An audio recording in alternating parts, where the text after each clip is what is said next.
ਹਰਜੋਤ ਜੀ ਆਪਣੇ ਨਾਲ ਜੁੜੇ ਨੇ ਨਵੀਨ ਜੀ, ਉਹਨਾਂ ਨਾਲ ਆਪਾਂ ਜਿਹੜੀ ਗੱਲ ਕਰਦੇ ਉਹ ਜਾਣਕਾਰੀ ਸਾਂਝੀ ਕਰਨਾ ਚਾਹੁੰਦੇ। ਹਾਂਜੀ ਨਵੀਨ, ਸਤਿ ਸ਼੍ਰੀ ਅਕਾਲ ਜੀ, ਸਵਾਗਤ ਹੈ। ਹਾਂਜੀ ਸਤਿ ਸ਼੍ਰੀ ਅਕਾਲ ਜੀ। ਜੀ ਸਤਿ ਸ਼੍ਰੀ ਅਕਾਲ। ਹਾਂਜੀ ਮੈਂ ਜਾਣਕਾਰੀ ਦੇਣੀ ਚਾਹੁੰਦਾ, ਮੈਨੂੰ ਨਹੀਂ ਪਤਾ ਹੁਣ ਕਿੰਨੀ ਕੁ ਇੰਪੋਰਟੈਂਟ ਆ, ਪਰ ਮੈਨੂੰ ਯਾਨੀ ਕਿ ਇੰਪੋਰਟੈਂਟ ਲੱਗੀ ਥੋੜੀ ਜਿਹੀ ਦੱਸਣੀ, ਕਿਉਂਕਿ ਮੈਨੂੰ ਵੀ ਲੈਟਰ ਆ ਗਈ ਸੀ, ਇਹਨਾਂ ਦੀ ਈਮੇਲ ਆ ਗਈ ਸੀਗੀ ਵੀ ਤੁਹਾਡਾ ਲਾਇਸੈਂਸ ਕੈਂਸਲ ਹੋ ਗਿਆ ਨਾ 6 ਨਵੰਬਰ ਨੂੰ। ਜੀ ਤੇ ਜਿਵੇਂ ਆਪਾਂ ਸੁਣਦੇ ਹਾਂ ਵੀ ਡੇਟਾ ਮਿਸਮੈਚ ਨੇ ਸਾਰਿਆਂ ਦੀ, ਉਹਨਾਂ ਦੇ ਕੈਂਸਲ ਕਰੀ ਜਾਂਦੇ ਸੀਗੇ ਲਾਇਸੈਂਸ। ਮੇਰੇ ਕੋਲ ਪਰ ਗ੍ਰੀਨ ਕਾਰਡ ਸੀਗਾ ਆਲਰੇਡੀ 2024 ਦਾ, ਪਰ ਮੈਂ ਅਪਡੇਟ ਨਹੀਂ ਕਰਵਾਇਆ ਸੀ ਕਿਉਂਕਿ ਲੋੜ ਹੀ ਨਹੀਂ ਪਈ ਸੀ ਚੀਜ਼ ਦੀ ਨਾ। ਤੇ ਹੁਣ ਮੈਂ 6 ਨਵੰਬਰ ਨੂੰ ਜਦ ਲੈਟਰ ਆਈ ਆ ਤੇ ਮੈਂ 8 ਨਵੰਬਰ ਨੂੰ ਅਪਡੇਟ ਕਰਾਉਣ ਚਲਾ ਗਿਆ ਸੀ ਜਲਦੀ ਹੈ ਨਾ, ਉਸੇ ਦਿਨ। ਤੇ 8 ਜਾਂ 9 ਨਵੰਬਰ ਨੂੰ ਆਈ ਥਿੰਕ, ਜਾਂ 10 ਨੂੰ ਹੋਣਾ। ਤੇ ਲਾਇਸੈਂਸ ਮੇਰਾ 14 ਨਵੰਬਰ ਨੂੰ ਬਣ ਕੇ ਵੀ ਆ ਗਿਆ ਸੀਗਾ, 4 ਦਿਨਾਂ ਦੇ ਵਿੱਚ ਹੀ। ਅੱਛਾ, ਤੁਹਾਡੇ ਕੋਲ ਗ੍ਰੀਨ ਕਾਰਡ ਸੀਗਾ। ਹਾਂਜੀ ਜੀ, ਜਾਣਕਾਰੀ ਇਹ ਦੇਣੀ ਚਾਹੁੰਦਾ ਜੀ ਹੁਣ ਜਿਹੜੀ ਇੰਪੋਰਟੈਂਟ ਆ, ਜਿਹੜੀ ਇਹਨਾਂ ਨੇ ਮਿਸਮੈਚ ਦਾ ਕਰਕੇ ਲਾਇਸੈਂਸ ਕੈਂਸਲ ਕੀਤੇ ਨੇ, ਡੇਟਾ ਮਿਸਮੈਚ ਨੇ। ਹਾਂਜੀ, ਮੇਰਾ ਲਾਇਸੈਂਸ, ਮੇਰਾ ਗ੍ਰੀਨ ਕਾਰਡ ਸਿਰਫ 6 ਮਹੀਨੇ ਦਾ ਵੈਲਿਡ ਰਹਿ ਗਿਆ ਸੀ ਮੇਰੇ ਕੋਲ ਹੁਣ ਜਿਹੜਾ ਹੈਗਾ ਸੀਗਾ ਨਾ। ਮੇਰੇ ਕੋਲ ਦੂਜਾ ਸੀਗਾ ਵਿਆਹ ਵਾਲਾ ਗ੍ਰੀਨ ਕਾਰਡ ਸੀਗਾ। ਓਕੇ। ਤੇ ਮੈਨੂੰ ਇਹ ਡਰ ਸੀ ਵੀ ਮੈਨੂੰ 6 ਮਹੀਨੇ ਦਾ ਲਾਇਸੈਂਸ ਦੇਣਗੇ ਹੁਣ, ਜੋ ਮਿਸਮੈਚ ਦੀ ਗੱਲ ਕਰਦੇ ਪਏ ਨੇ।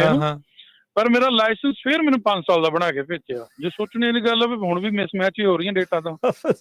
ਤੁਸੀਂ ਹੁਣ ਤੁਹਾਡੇ ਕੋਲ ਗ੍ਰੀਨ ਕਾਰਡ ਆ? ਨਹੀਂ, ਪਰ ਗ੍ਰੀਨ ਕਾਰਡ ਤੁਸੀਂ ਅੱਗੇ ਐਕਸਟੈਂਡ ਕਰ ਦਿੱਤਾ, ਅਪਲਾਈ ਕਰ ਲਿਆ ਐਕਸਟੈਂਸ਼ਨ? ਨਹੀਂ, ਗ੍ਰੀਨ ਕਾਰਡ ਮੇਰਾ ਜੀ ਮਈ ਦੇ ਵਿੱਚ ਖਤਮ ਹੋਣਾ। ਐਕਸਟੈਂਡ 3 ਮਹੀਨੇ ਪਹਿਲਾਂ ਕਰਵਾ ਸਕਦਾ ਨਾ ਮੈਂ। ਹਾਂ, 90 ਦਿਨ ਪਹਿਲਾਂ ਹੀ ਜਿਹੜਾ ਹੁੰਦਾ ਹੈ। ਹਾਂਜੀ, ਪਰ ਮਿਸਮੈਚ ਦੀ ਗੱਲ ਕਰੀ, ਮਿਸਮੈਚ ਤਾਂ ਹੁਣ ਵੀ ਹੋ ਰਹੀਆਂ ਨੇ। ਹੁਣ ਵੀ 5 ਸਾਲ ਦਾ ਡੀਐਮਵੀ ਉਹੀ ਕੰਮ ਕਰ ਰਹੀ ਹੈ ਜੋ ਪਹਿਲਾਂ ਕੀਤਾ ਸੀ। ਪਹਿਲਾਂ ਜਿਹੜਾ ਮੇਰੇ ਕੋਲ ਪਹਿਲਾ ਲਾਇਸੈਂਸ ਸੀ ਉਹ 28 ਚ ਖਤਮ ਹੁੰਦਾ ਸੀ, ਹੁਣ ਮੈਨੂੰ 29 ਦਾ ਭੇਜਿਆ ਇਹਨਾਂ ਨੇ ਮੇਰੀ। ਹੁਣ ਸਗੋਂ ਵਧਾਤਾ ਹੈ ਹੋਰ ਸਗੋਂ 1 ਸਾਲ ਹੋਰ ਵਧਾਤਾ।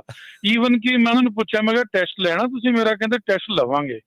ਬਾਅਦ ਚੋਂ ਪਤਾ ਨਹੀਂ ਕੀ ਹੋਇਆ, ਅੰਦਰੋਂ ਲੇਡੀ ਆਈ, ਮੈਨੂੰ ਕਹਿੰਦੀ ਫੋਟੋ ਨਵੀਂ ਕਰਵਾ ਲਾ, $36 ਤੇ ਨਾਲ $16 ਮੇਰੇ ਕੋਲ ਡਬਲ ਟ੍ਰਿਪਲ ਦਾ ਲਾਇਸੈਂਸ ਵੀ ਸੀਗਾ। ਤੇ ਉਹਦੇ ਵਿੱਚ ਉਹਨੇ $16 ਹੋਰ ਐਡ ਕਰਕੇ $52 ਫੀਸ ਲਿੱਤੀ। ਆਈ ਥਿੰਕ 52 ਜਾਂ 46 ਲਿੱਤੀ। ਇਹ ਕਿਹੜੇ ਡੀਐਮਵੀ ਦੇ ਵਿੱਚ ਸੀਗਾ ਜੀ? ਇਹ ਲੋਡਾਈ ਕੈਲੀਫੋਰਨੀਆ ਜੀ। ਅੱਛਾ, ਲੋਡਾਈ ਦੇ ਵਿੱਚ।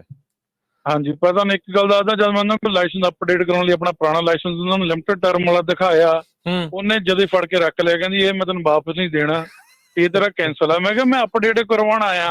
ਉਹ ਕਹਿੰਦੀ ਤੂੰ ਅਪਡੇਟ ਨਹੀਂ ਪਤਾ, ਇਹ ਤੇਰਾ ਲਾਇਸੈਂਸ ਕੈਂਸਲ ਆ। ਮੈਂ ਕਿਹਾ ਮੈਨੂੰ ਵੀ ਪਤਾ ਇਹ ਕੈਂਸਲ ਆ ਵੀ ਮੇਰਾ ਗ੍ਰੀਨ ਕਾਰਡ ਤੇ ਅਪਡੇਟ ਕਰਾਉਣਾ। ਪਹਿਲਾਂ ਉਹਨੇ ਗ੍ਰੀਨ ਕਾਰਡ ਤੇ ਮਨਾ ਕਰਤਾ ਵੀ ਇੱਥੇ ਵੀ ਨਹੀਂ ਆਉਣਾ ਨਾ।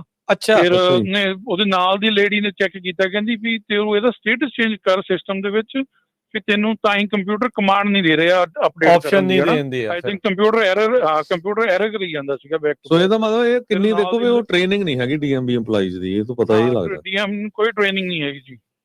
ਹੁਣ ਪਰ ਦੇਖੋ ਇਹ ਨਵੀਨ ਜੀ, ਤੁਸੀਂ ਇਹ ਬਿਲਕੁਲ ਚੰਗਾ ਕੀਤਾ, ਤੁਸੀਂ ਇਹ ਦੱਸਦਾ ਇੰਪੋਰਟੈਂਟ ਹੈ ਗੱਲ, ਰੀਜ਼ਨ ਬਿਲਕੁਲ ਤੁਹਾਡਾ ਸਹੀ ਆ। ਤੇ ਇਹ ਜਿਹੜਾ ਤੁਹਾਡੇ ਮਨ ਦੇ ਵਿੱਚ ਸ਼ੰਕਾ ਹੈ ਬਿਲਕੁਲ ਜਾਇਜ਼ ਆ, ਤੇ ਸਾਰਿਆਂ ਦੇ ਮਨ ਚ ਆਊਗੀ ਵੀ ਇਹ ਤਾਂ ਹੁਣ ਸਿੱਧੀ ਜੀ ਗੱਲ ਹੋ ਗਈ ਵੀ ਜਦੋਂ ਡੇਟ ਮਿਸਮੈਚ ਆ ਤੇ ਹੁਣ ਫੇਰ ਦੁਬਾਰਾ ਉਹੀ ਚੀਜ਼ ਜਿਹੜੀ ਉਹਨਾਂ ਨੇ ਕਰਤੀ, ਕੱਲ ਨੂੰ ਫੇਰ ਚਿੱਠੀ ਘੱਲ ਦੇਣਗੇ ਤੁਹਾਨੂੰ, ਫੇਰ ਤੁਹਾਨੂੰ ਫਿਕਰਾਂ ਚ ਪਾ ਦੇਣਾ। ਮੈਨੂੰ ਤਾਂ ਕਿ ਬਹੁਤ ਖੁਸ਼ੀ ਆ, ਮੈਨੂੰ ਤਾਂ ਐਕਸਟਰਾ 1 ਸਾਲ ਦਾ ਹੋਰ ਲਾਇਸੈਂਸ ਮਿਲ ਜੇ ਤਾਂ ਹੁਣ ਮੈਨੂੰ। ਪਰ ਇਹ ਨਾ ਵੀ ਦੇਖੋ ਕਿੰਨੇ ਚਿਰ ਇਹਨਾਂ ਨੇ ਚਿੱਠੀ ਨਹੀਂ ਘੱਲਦੇ, ਕੋਈ ਪਤਾ ਥੋੜੀ ਇਹਨਾਂ ਦਾ ਹੈਗਾ ਕਿੱਧਰ ਕੀ ਇਹ ਸੁੱਤੇ ਉੱਤੇ ਕੀ ਕਰ ਦਿੰਦੇ ਆ। ਬਿਲਕੁਲ ਜੀ। ਤੇ ਇੱਕ ਹੋਰ ਛੋਟੀ ਜਿਹੀ ਜਾਣਕਾਰੀ ਇੰਨੀ ਕਿ ਜੀ, ਉਹ ਲੇਡੀ ਨੇ ਮੈਨੂੰ ਜਿਹਨੇ ਮੇਰਾ ਅਪਡੇਟ ਕੀਤਾ ਵਾ ਲਾਇਸੈਂਸ, ਉਹਨੇ ਮੈਨੂੰ ਇੱਕ ਹੋਰ ਗੱਲ ਦੱਸੀ ਹੈ, ਕਹਿੰਦੀ ਤੂੰ ਨਵੀਨ ਲੱਕੀ ਆ, ਕਿਉਂਕਿ ਜਨਵਰੀ 1 ਤੋਂ ਬਾਅਦ ਇਹ $100 ਪਤਾ ਨਹੀਂ $98 ਫੀਸ ਕਰਨ ਲੱਗਿਆ ਲਾਇਸੈਂਸ ਦੀ, ਕਮਰਸ਼ੀਅਲ ਦੀ। ਅੱਛਾ, ਉਹ ਕਹਿੰਦੀ ਤੂੰ ਆਲਮੋਸਟ $60 ਸੇਵ ਕਰ ਚੁੱਕਿਆ ਵਾ ਆਪਣੇ। ਉਹਨੇ ਇਹ ਵੀ ਗੱਲ ਦੱਸੀ। ਹਾਂ ਚਲੋ, ਇਹ ਅੱਜ ਫਿਰ ਥੈਂਕਸਗਿਵਿੰਗ ਦੇ ਉੱਤੇ ਅੱਜ ਫਿਰ ਚੱਕੋ ਟਰਕੀ ਦਾ ਕੰਮ। ਫਿਰ ਪਰ ਤੁਸੀਂ ਚੱਲ ਗਏ ਨਾ, ਬਹੁਤੇ ਡਰਦੇ ਤਾਂ ਜਾਂਦੇ ਨਹੀਂ ਵੀ ਉਸੇ ਵੇਲੇ ਜਿੱਦਾਂ ਰੱਖ ਲਿਆ ਲਾਇਸੈਂਸ ਵੀ ਰੱਖੇ ਨਾ ਲੈਣ, ਹਨਾ। ਚਲੋ ਠੀਕ ਆ। ਹਾਂਜੀ, ਧੰਨਵਾਦ ਨਵੀਨ ਜੀ, ਥੈਂਕ ਯੂ। ਓਕੇ ਜੀ, ਧੰਨਵਾਦ। ਇਹ ਵੀ ਤਾਂ ਹੀ ਗਏ, ਗ੍ਰੀਨ ਕਾਰਡ ਸੀਗਾ, ਦੂਜੇ ਨਹੀਂ ਜਾਂਦੇ ਭਾਜੀ। ਮੈਂ ਜੇ ਨਾ ਹੁੰਦਾ ਮੈਂ ਜਾਣਾ ਹੀ ਨਹੀਂ ਸੀ। ਸੱਚੀ ਗੱਲ ਆ, ਜਿਹੜੀ ਰਿਐਲਿਟੀ ਹੈ ਜਿਹੜੀ। ਥੈਂਕ ਯੂ ਜੀ। ਬਿਲਕੁਲ ਜੀ, ਥੈਂਕ ਯੂ। ਓਕੇ ਜੀ, ਥੈਂਕ ਯੂ ਜੀ। Thank you.